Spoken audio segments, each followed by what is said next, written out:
സാങ്കേതിക സർവകലാശാലയിലെ ഭരണസ്തംഭനവും സാമ്പത്തിക പ്രതിസന്ധിയും തുടരും. വൈസ് ചാൻസലർ വിളിച്ച ഫിനാൻസ് കമ്മിറ്റി യോഗം ചേരാനാകാതെ പിരിഞ്ഞു.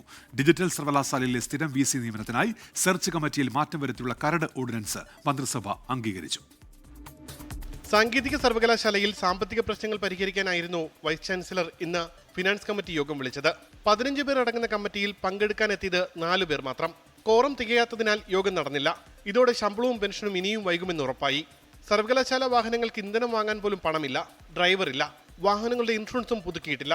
ചാൻസലർക്ക് റിപ്പോർട്ട് നൽകുമെന്ന് വൈസ് ചാൻസലർ കെ ശിവപ്രസാദ്. ഇങ്ങനെയുള്ള സ്റ്റാറ്റ്യൂട്ടറി മീറ്റിങ്ങുകളുടെയൊക്കെ എന്താണ് ഫലമുണ്ടായത്, എന്തൊക്കെ നടന്നു എന്നുള്ളത് ബഹുമാനപ്പെട്ട ചാൻസലറിനെ അറിയിക്കേണ്ടതാണ്. അത് ഇന്ന് തന്നെ അതിൻ്റെ മിനിറ്റ്സ് റിപ്പോർട്ടായിട്ട് കൊടുക്കും. ഇനി അതൊന്ന് സിൻഡിക്കേറ്റിലേക്ക് വെച്ച് സിൻഡിക്കേറ്റിലൊന്ന് പാസ്സാക്കുകയാണെങ്കിൽ തീർച്ചയായിട്ടും അത് ബോർഡ് ഓഫ് ഗവർണേഴ്സിലേക്ക് പോകും. അതിനുള്ള ശ്രമമാണ് ഇനി അടുത്ത ആഴ്ച നടത്തേണ്ടത്. കോഴ്സുകൾ വിജയിച്ച കുട്ടികൾക്ക് സർട്ടിഫിക്കറ്റ് അച്ചടിക്കാൻ പോലും പണം ചെലവഴിക്കാൻ കഴിയാത്ത സ്ഥിതിയാണ് സർവകലാശാലയ്ക്കിപ്പോൾ. ഡിജിറ്റൽ സർവകലാശാല സ്ഥിരം VC നിയമനത്തിന് സെർച്ച് കമ്മിറ്റി രീതി മാറ്റാൻ സർക്കാർ തീരുമാനിച്ചു. അക്കാദമിക് വിദഗ്ധരെ കൂടി ഉൾപ്പെടുത്തിയാകും സെർച്ച് കമ്മിറ്റി. ഇതിന്റെ കരട് ഓർഡിനൻസ് മന്ത്രിസഭ അംഗീകരിച്ചു.